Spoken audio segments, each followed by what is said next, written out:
Alright guys, today we're changing a valve stem seal and a valve sensor. I already taken the guts out and take the tire off so you can see what's going on. I gotta put new tires on these anyways. This is the parts kit. Got these guts and everything. I'll put the guts in later. Use a little tool. It's got the little notches. Take them out, put them in. I'll put that in the description. Just remind me if I forget. I think 12 millimeter on these aluminum valve stems. Takes them right off.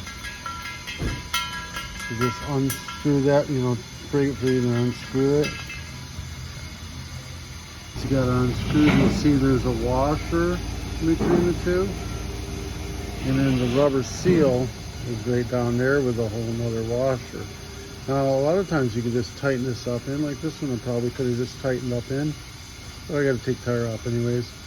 And you don't have to take the tire off. You just break the bead, push the tire down, you can get to everything there.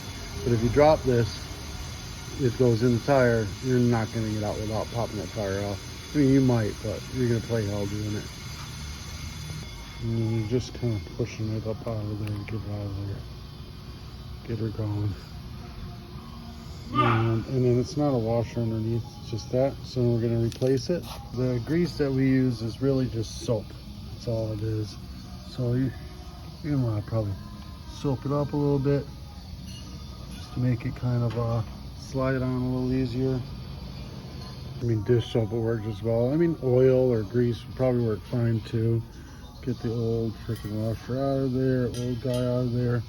You're gonna stick this back up. You're gonna grab the washer and everything out of the bag. Make sure you got this ridge side up because it's got to fit into that hole. It's got to get in there, Get the washer on top and then this guy right here on top of that. And get it nice and tightened down where it's nice and squished. You don't want to over tighten it or it'll break something. So I'd say that's about good. All right, and then guts in it, blow it up with air. I'm gonna put my tire on it, all that. I'll put the parts in the description below. Tools, whatever you need. If you forget anything, just message me. I'll let you know. Peace.